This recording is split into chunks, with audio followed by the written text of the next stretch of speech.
اعوذ باللہ من الشیطان الرجیم بسم اللہ الرحمن الرحیم۔ سورہ بقرہ کے 5ویں رکوع سے اور 14ویں رکوع تک تو مسلسل بلکہ 15ویں رکوع کی بھی پہلی 2 آیات شامل کرنی ہوں گی۔ یہ 10 رکوعوں سے 2 آیات زائد ہیں کہ جن میں خطاب کل کا کل بنی اسرائیل سے ہے۔ البتہ اس میں یہ فرق ہے کہ پہلا رکوع جو ہے وہ ان کو دعوت پر مشتمل ہے، نبی اکرم صلی اللہ علیہ وسلم پر ایمان لانے کی پرزور دعوت۔ بقیہ یہ 9 رکوع جو ہیں یہ ان پر فرد قرارداد جرم ہے جو عائد کی جا رہی ہے۔ ہم نے تمہارے ساتھ یہ احسان و اکرام کیا، تم پر یہ فضل کیا، یہ کرم کیا، تمہیں یہ حیثیت دی، تمہیں یہ مقام دیا، تم نے اس طور سے اپنے اس مشن کی خلاف ورزی کی، اپنے مقام اور مرتبے کو چھوڑ کر اور دنیا پرستی اختیار کی۔ یہ جو 9 رکوع ہیں ان میں بنی اسرائیل کی تاریخ کا تو یوں سمجھیے کہ ایک بہت بڑا حصہ اور نمایاں اس کے فیچرز آئیں گے، لیکن یہ سمجھ لیجئے کہ اصل میں یہ امت مسلمہ کو بھی ایک پیشگی تنبیہ ہے کہ کوئی مسلمان امت جب بگڑتی ہے تو یہ چیزیں اس میں آ جاتی ہیں۔ چنانچہ احادیث موجود ہیں حضور کی، لَيَأْتِيَنَّ عَلَىٰ أُمَّتِي مَا أَتَىٰ عَلَىٰ بَنِي إِسْرَائِيلَ حَزْوَ النَّعْلِ بِالنَّعْلِ۔ میری امت پر بھی وہ سب حالات وارد ہوں گے جو بنی اسرائیل پر آئے، بالکل ایسے جیسے ایک جوتی دوسری جوتی سے مشابہ ہوتی ہے۔ ایک اور حدیث میں فرمایا لَتَتَّبِعُنَّ سُنَنَ مَن قَبْلِكُمْ، تم لازماً اپنے سے پہلوں کی پیروی کرو گے۔ اور اس میں اس حد تک بھی آپ نے وضاحت کر دی کہ اگر وہ سابق امت مسلمہ، سابق امت اگر وہ گوہ کے بل میں گھسی تھی تم بھی گھسو گے، اور اگر ان میں کوئی بدبخت ایسا اٹھا جس نے اپنی ماں سے زنا کیا تو تم میں سے بھی کوئی شقی ایسا ضرور اٹھے گا جو یہ حرکت کرے گا۔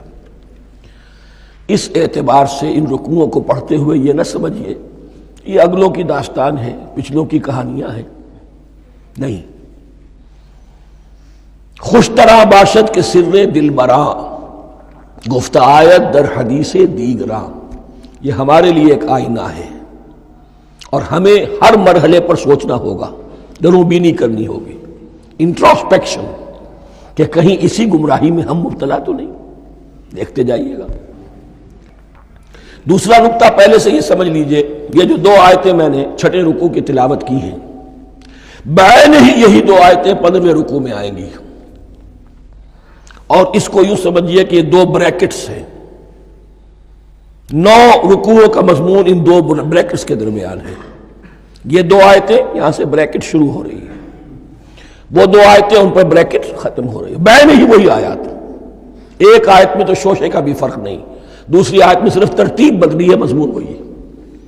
اس کے مابین جو کچھ ہے، اس سے باہر یہ جو 5واں رکوع تھا اس کے مضامین گویا کہ ضرب کھا رہے ہیں بریکٹ کے اندر کے سارے مضامین سے۔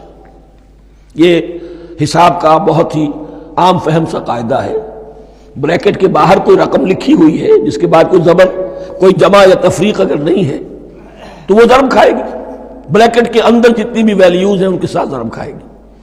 تو گویا کہ ہر قدم پر حضور پر دعوت، ایمان لانے کی دعوت اس پورے معاملے میں موجود ہے، اس لیے کہ اس میں بعض آیتیں ایسی آ گئی ہیں، ایک زیادہ نمایاں ایک کم نمایاں، جن سے کچھ لوگوں کو مغالطہ ہوا یا کچھ لوگوں نے فتنہ پیدا کیا جان بوجھ کر۔ یہ فتنہ ایک بار پیدا ہوا تھا اکبر کے زمانے میں، دین الہی کی شکل میں، کہ صرف خدا کو مان لینا، آخرت کو مان لینا اور نیک اعمال کرنا نجات کے لیے کافی ہے، کسی رسول پر ایمان لانا ضروری نہیں ہے۔ یہ صوفیاء میں بھی یہ فتنہ بہت بڑے پیمانے پر آیا۔ مسجد مندر ہکڑو نور، مسجد میں اور مندر میں ایک ہی نور ہے، سب مذاہب ایک ہی ہے، سارا فرق جو ہے شریعتوں کا ہے، عبادت کے ظاہری شکل کا ہے، وہ ہے رسولوں سے متعلق۔ رسولوں کو بیچ میں سے نکال دیجئے تو یہ دین الہی رہ جائے گا، اللہ کا دین۔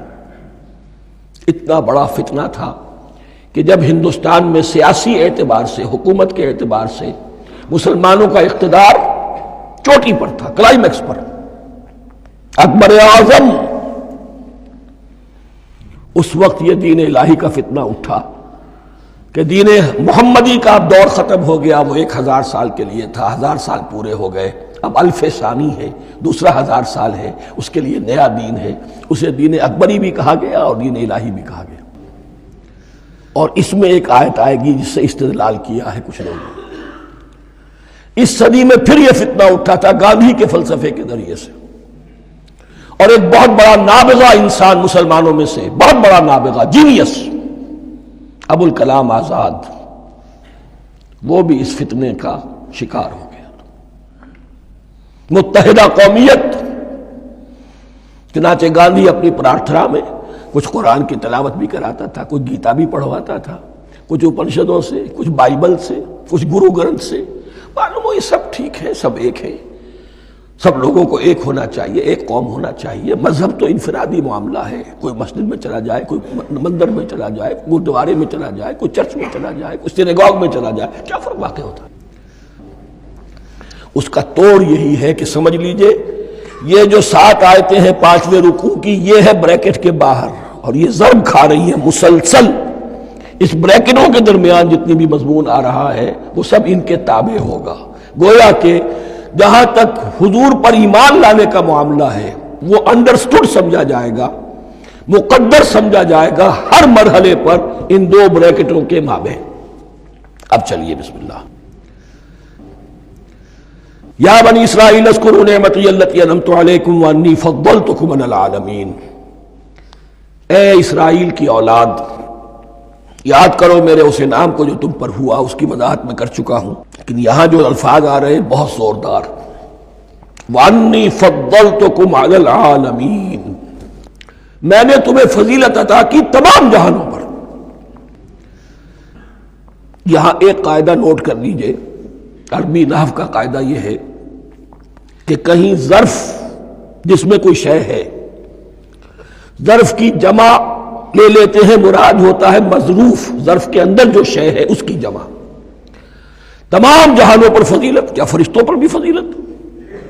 نہیں، جہان والوں پر، تمام اقوام عالم پر تمہیں فضیلت عطا کی، یہ مطلب ہے اس کا. تمام عالموں پر، تمام جہانوں پر، یعنی تمام جہان والوں پر. اس انسان عالم انسانیت کے اندر جتنے بھی مختلف گروہ ہیں، نسلیں ہیں، طبقات ہیں، ان میں فضیلت. واتقوا یوما لا تجزی نفس عن نفس شیئا. میں عرض کر چکا ہوں، اب تیسری مرتبہ پھر عرض کر رہا ہوں. اصل شیخ آخرت، محاسبہ آخرت. یہ مستحضر ہوگا تو انسان سیدھا رہے گا. اس میں کمزوری آ جائے، ضعف آ جائے تو باقی ایمان باللہ، ایمان بالرسالت، یہ نہ معلوم کیا کیا شکلیں اختیار کر لیں. دیکھیے اس آیت کے اندر 4 اعتبارات سے محاسبہ آخرت کا زور ہے. واتقوا یوما، ڈرو اس دن سے، لا تجزی نفس عن نفس شیئا، جس دن کوئی جان کسی دوسرے کے کام نہ آ سکے گی. ولا يقبل منها شفاعہ، اور نہ کسی سے کوئی سفارش یا شفاعت قبول کی جائے گی. Categorical denial. ولا يؤخذ منها عدل، نہ کسی سے فدیہ قبول کیا جائے گا. ولا هم ينصرون، اور نہ انہیں کوئی مدد مل سکے گی. ہم نے طرح طرح کے عقیدے، شفاعت باطلہ کا تصور. اہل عرب سمجھتے تھے ہمیں یہ فرشتے جو ہے خدا کی بیٹیاں ہیں، یہ لات اور منات اور عزا ہم نے ان کے بت بنا رکھے ہیں. پوچھتے ہیں یہ اپنے ابا جان سے اللہ کی بیٹیاں ہیں نا، لاڈلی بیٹیاں، چھڑا لیں گے ہم. ہمارے ہاں بھی تصور ہے اولیاء اللہ چھڑا لیں گے. یا شفاعت باطلہ، خود حضور کی شفاعت کے بارے میں جو غلط تصورات ہیں. ایک شفاعت حقہ ہے، اس کی وضاحت کا یہ موقع نہیں ہے. وہ آیت الکرسی پہ جب ہم پہنچیں گے انشاءاللہ تعالیٰ اسی سورہ مبارکہ میں تو اس کی وضاحت بھی ہوگی. یہ سارے جو ہم نے جو گھر رکھے ہیں خیالات، ان کی نفی اس آیت کے حوالے سے کی. واتقوا یوما لا تجزی نفس عن نفس شیئا، کوئی انسان دوسرے انسان کے کام نہیں آ سکتا. ولا يقبل منها شفاعت، کسی جان کی طرف سے کوئی سفارش قبول نہیں ہوگی. ولا یؤخذ منها عدل، نہ کوئی فدیہ قبول کیا جائے گا، ولا هم ينصرون، نہ انہیں کوئی مدد مل سکے گی، کوئی مدد۔ صدق اللہ العظیم۔